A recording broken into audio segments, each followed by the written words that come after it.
So, paano nga ba mag-register? Paano nga ba gumawa ng account sa Maya Business? Okay? Sa video ito mga lalabs, ituturo ko po sa inyo step by step kung paano nga ba gumawa. Okay? Ngayon, pag nakapag-install na po kayo, pumunta po kayo dito, click nyo lang po yung register. So, pag click nyo po sa register, dito po kayo una mapupunta. So, siya nga pala sa mga nagtatanong dyan, kung magkaiba nga ba si PayMaya at si Maya Business, ay iisa lang po ang may-ari nito. So, pwede po kayong gumawa, kahit meron na po kayong PayMaya account, pwede po kayong gumawa ng Maya Business. Magkaiba lang po ang number na gagamitin nyo.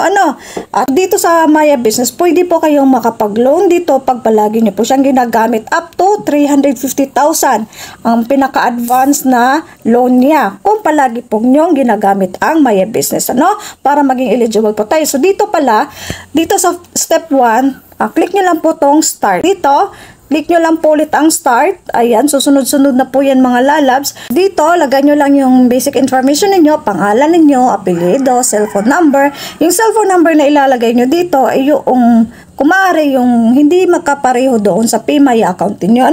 At then, ang kasunod po ay yung gawa kayo ng password ninyo. Then, gawa ng password, lagay kayo ng active na email address, then mag-next kayo. Ito, kagaya po nito, i-click nyo po dito yung next sa dulo.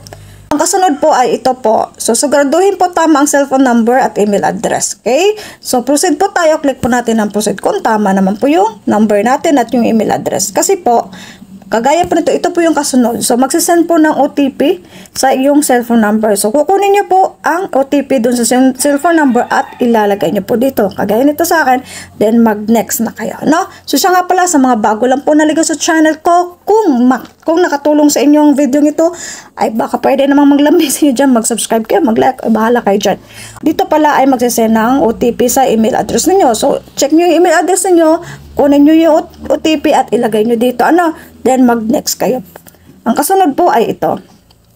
So, ang kasunod po ay yung terms and conditions. Then, click lang natin itong may box, then mag-agree lang tayo. Ang kasunod po ay ito po. So, basic information lang for pangalan natin, middle name, kailangan maglagay na ng middle name, at kailangan maglagay ng apelyido. Then, birthday natin, ang kasunod po ay place of birth, then country birth, then nationality, then mag-next na tayo. Okay? So, dito, ang kasunod ay source of funds, then nature of work. So, click nyo po dito sa may bilog, ayan, para meron po kayong pagpipilian. Ito, kagaya po nito, yung source of funds, ayan. Pwede salary, pwede rin mga business, allowance, ganyan. Okay, so, sa nature of work naman, so dito, hanap lang po kayo dito. Pag wala po dito, pwede po kayong piliin yung other. Meron namang pagpipilian doon. I-click nyo lang yung other, then specify nyo lang kagaya na sa akin. Specify ko, ayan.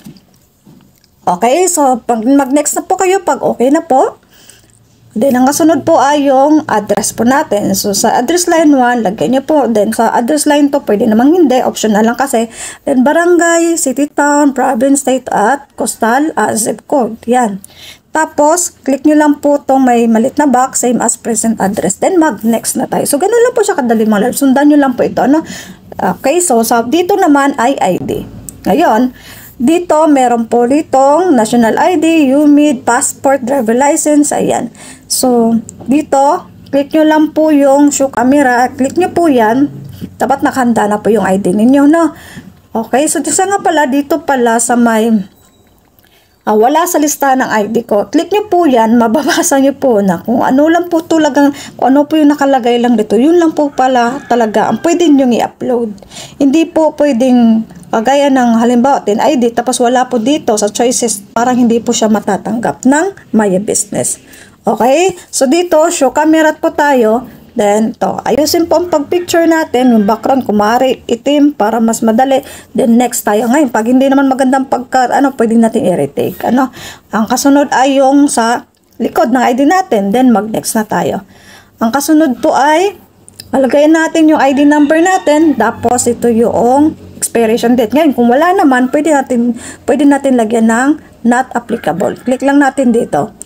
Okay, so ayan, mag-next lang ulit tayo. Pala sa video selfie, so dito, dapat walang mga sombrero, walang mga nakasunglass. Okay, so ipaloob lang yung buong mukha sa frame at i-press ang record button. Yan. Sundan nyo lang po. So, ganun, mag-next lang po kayo. Okay, so dito naman, i-check kung tama at kumpletong lahat nandito. So, i-check nyo muna kung tama lahat, then mag-submit na. Ayan, bago nyo i-submit, dapat tama lahat ng detalye na nilagay nyo po, ano? Okay, so dito, processing registration na.